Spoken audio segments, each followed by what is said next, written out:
അനുഗ്രഹിക്കപ്പെട്ട ഓഗസ്റ്റ് മാസത്തിലേക്ക് ഞാൻ ഏവരെയും സ്വാഗതം ചെയ്യുന്നു.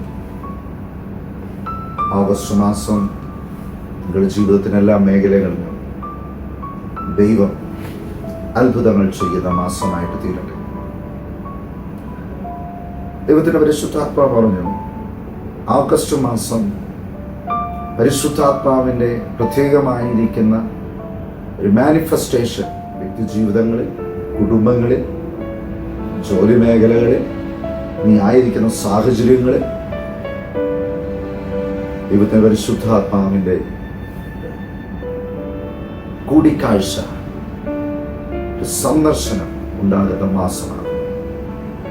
So we are celebrating the month of August. That is the spiritual encounter. ദൈവത്തിൻ്റെ പരിശുദ്ധാത്മാവ് എന്നോട് സംസാരിച്ചത് രണ്ട് ഭാഗങ്ങളിൽ കൂടിയാണ്. ഒന്ന് അപ്പോസ്തല പ്രവൃത്തികൾ 1-ാം അധ്യായം അതിൻ്റെ 2-ാം വാക്യം. കർത്താവായ യേശുക്രിസ്തു സ്വർഗാരോഹണം ചെയ്യുന്നതിന് മുന്നമേ തൻ്റെ ശിഷ്യന്മാരോട് പറയുന്ന ഭാഗം. ദൈവത്തിൻ്റെ പരിശുദ്ധാത്മാവിന് വേണ്ടി നിങ്ങൾ കാത്തിരിക്കണം. നിങ്ങൾക്ക് ശക്തി ലഭിക്കും. ആ ശക്തി ലഭിച്ച് നിങ്ങൾ എൻ്റെ സാക്ഷികളായിത്തീരണം. എവിടെ? ലോകമെമ്പാടും. ഇപ്രകാരം പറയുന്നു. ഞാനിങ്ങനെ വായിക്കാം. അപ്പോസ്തല പ്രവൃത്തി 1:7. എന്നാൽ പരിശുദ്ധാത്മാവ് നിങ്ങളുടെ മേൽ വരുമ്പോൾ നിങ്ങൾ ശക്തി ലഭിച്ചിട്ട് യെരൂശലേമിലും യഹൂദയിൽ എല്ലായിടത്തും ശമര്യയിലും ഭൂമിയുടെ അറ്റത്തോളം എൻ്റെ സാക്ഷികൾ ആകും. മനസ്സിലാക്കുക, ഒരു സ്പിരിച്വൽ എൻകൗണ്ടർ ഉണ്ടാകുമ്പോൾ മാത്രമാണ് നിനക്ക് ദൈവത്തെ വെളിപ്പെടുത്തുവാനായിട്ട് സാധിക്കുകയുള്ളൂ. ഒരു സ്പിരിച്വൽ എൻകൗണ്ടർ ഉണ്ടാകുമ്പോൾ മാത്രമാണ് മറ്റുള്ളവർക്ക് നിന്റെ ദൈവത്തെ മനസ്സിലാക്കുവാൻ സാധിക്കും. ഓഗസ്റ്റ് മാസം സ്പിരിച്വൽ എൻകൗണ്ടർ നിന്റെ ജീവിതത്തിൽ ഉണ്ടാകുന്നത് രണ്ട് കാര്യങ്ങളാണ്. ഒന്ന്, ദൈവത്തിന്റെ ശക്തിയെ നീ തിരിച്ചറിയുന്ന മാസം.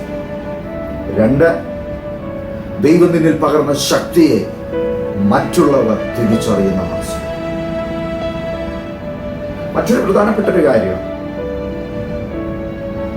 കർത്താവിന്റെ അടുത്ത് പറഞ്ഞു, നിങ്ങൾ ശക്തി ലഭിച്ചിട്ട് നിങ്ങൾ ഒരിടത്ത് ഇരിക്കുവാനായിട്ടല്ല, ശക്തി ലഭിച്ചിട്ട് go and teach the nations. മർക്കോസ് എഴുതിയ സുവിശേഷം 16-ാം അധ്യായം വായിക്കുമ്പോൾ അതിന്റെ അവസാന ഭാഗത്തേക്ക് കടന്നു വരുമ്പോൾ കാണുവാനായിട്ട് സാധിക്കും. കർത്താവ് ശിഷ്യന്മാരോട് പറയുക, നിങ്ങൾ ഭൂമിയിലെമ്പാടും പോയി എന്റെ സുവിശേഷത്തെ പ്രസംഗിക്കുവിൻ, എന്റെ വചനത്തെ പഠിപ്പിക്കുവിൻ, സാക്ഷിയായി തീരുവിൻ.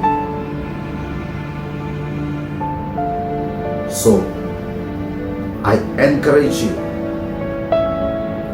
നിന്നിൽ ദൈവത്തിന്റെ പരിശുദ്ധാത്മാവിന്റെ സന്ദർശനം നിശ്ചയമായും ഓഗസ്റ്റ് മാസം സംഭവിക്കുമ്പോൾ അടങ്ങി ഒരിടത്ത് ഇരിക്കുവാനായിട്ടുള്ളതല്ല. Go and teach the gospel. നിന്റെ അകത്ത് ലഭിച്ച വെളിച്ചം, നിന്റെ അകത്ത് ലഭിച്ചതായിരിക്കുന്ന ആ ശക്തിയെ മറ്റുള്ളവർക്ക് പ്രകടിപ്പിക്കുവാൻ, മറ്റുള്ളവർ അത് കാണുന്ന തരത്തിലേക്ക് ക്രിസ്തുവിന്റെ സ്നേഹത്തെ മറ്റുള്ളവരുടെ മുൻപിൽ കാണിച്ചു കൊടുക്കുക. Go and teach the nations. അനേകർ നിന്റെ ശബ്ദം കേൾക്കുവാൻ ആഗ്രഹിക്കുന്നു. അനേകർ ദൈവ സ്നേഹത്തിനു വേണ്ടി കൊതിക്കുന്നു. അനേകർ രോഗസൗഖ്യത്തിനു വേണ്ടി ആഗ്രഹിക്കുന്നു. ഹല്ലേലൂയ. ഓഗസ്റ്റ് മാസം നിനക്ക് മാത്രമല്ല ഒരു സ്പിരിച്വൽ എൻകൗണ്ടർ, നിന്നിൽ കൂടി അനേകർ സ്പിരിച്വൽ എൻകൗണ്ടർ ഉണ്ടാകുന്ന മാസമാണ്. നിന്റെ ജീവിതത്തിൽ ദൈവം തന്റെ സന്ദർശനം വ്യക്തിപരമായി, കുടുംബപരമായി, ജോലി മേഖലകളിൽ ദൈവം തന്റെ സന്ദർശനം നിശ്ചയമായി നിന്റെ ജീവിതത്തിലുണ്ട്. എനിക്ക് മാത്രമല്ല, ബന്ധനസ്ഥിരിക്കുന്നവരെ വിടുവിക്കുന്ന മാസമാണ്. രോഗികൾ സൗഖ്യമാകുന്ന മാസം. തടവറയുടെ അനുഭവത്തിൽ നിന്ന് ദൈവം വ്യക്തി ജീവിതങ്ങളെ പുറത്തു കൊണ്ടുവരുന്ന മാസം. പൈശാചിക ബന്ധനത്തിൽ നിന്ന് ദൈവം ജനത്തെ വിടുവിക്കുന്ന മാസം, അനേക ഹൃദയങ്ങളിൽ ദൈവം തൊടുന്ന മാസം. ഈ സ്പിരിച്വൽ എൻകൗണ്ടർ വ്യക്തി ജീവിതങ്ങളിൽ ഒരു ഉണർവായി മാറട്ടെ. ഈ ശബ്ദം നീ കേൾക്കുമ്പോൾ തന്നെ ദൈവത്തിന്റെ പരിശുദ്ധാത്മാവ് നിന്നോട് സംസാരിക്കുന്നു. ഒരു മാറ്റം നിന്റെ ജീവിതത്തിലുണ്ട്. നീ അനേകരുടെ മുന്നിൽ സാക്ഷിയായി തീരേണ്ടതായിട്ടുണ്ട്. ദൈവശക്തിയെ മറ്റുള്ളവർ അറിയട്ടെ. അനേകരെ കർത്താവിന്റെ സ്നേഹത്തിലേക്ക് കൂട്ടിക്കൊള്ളുക. എല്ലാ തലങ്ങളിലും, എല്ലാ മേഖലകളിലും ദൈവത്തിന്റെ സ്പിരിച്വൽ എൻകൗണ്ടർ അനുഭവിക്കുന്ന മാസമായി, അറിയുവാനുള്ള മാസമായി. God bless you.